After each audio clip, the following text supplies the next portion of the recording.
you need that crowd for a Brock Lesnar appearance, just like with some things you need the crowd. With UFC, if Brock went back, you wouldn't need the crowd. They figured out how to do it. Boxing, you don't need a crowd right now. But wrestling, I think that we're figuring out with the Thunderdome and AEW is letting people back in. You need a crowd, and you definitely need a crowd for somebody like Brock Lesnar.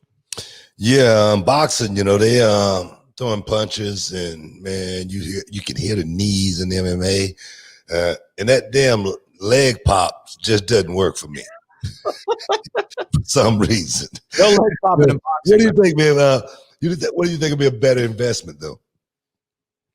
Because you got a lot of guys in AEW. Just say, for instance, the Sammy Guevara's, Orange Cassidy's, right? MJF, absolutely. A lot of these, new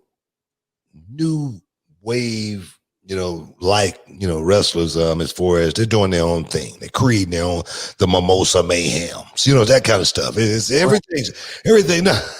I'm saying everything's new, right?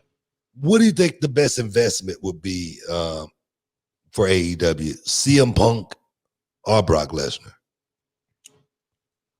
It's a great question, actually. That's a really great question.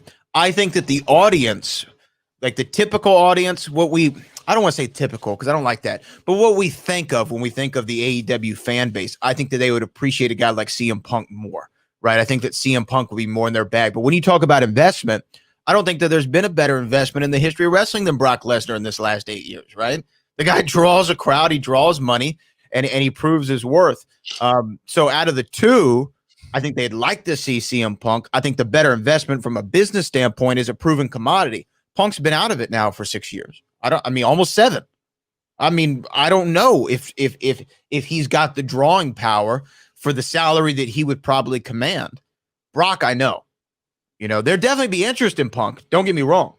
But I think Brock, from a business standpoint, is a better investment. I think CM Punk would be an attractive idea, though. I'm just saying that because Punk, his style. Punk's style was always able to, go out and adapt to working with, a lot of these guys, that do a lot of flips and, do a lot of crazy moves, crazy bumps, stuff off the top rope, So Punk was always a guy that was in the conversation. And then, coming from that independent world, Punk was a guy that bridged from the independent scene, to the big time. And a lot of these AEW guys right now trying to make that bridge right now, trying to get over that bridge and become major headline superstars. But I think a guy like CM Punk would fit in with a company like AEW a whole lot better than a guy like Brock Lesnar. But then again, it's going to all come down to that bag. How much is the bag, and how big is it? How much does it weigh? And all of that going to come into play when it comes to getting a guy like CM Punk or Brock Lesnar. But you got to wonder there again at the end of the day what you're going to get out of the investment, because you're looking to pay off, man. You're looking to get paid. As far as either one of those investments, you're looking for both of them. You want to cash in at the end of the day and make some real monies. And with a guy like CM Punk, with a guy like Brock Lesnar, you can do it too. But guys, stick around.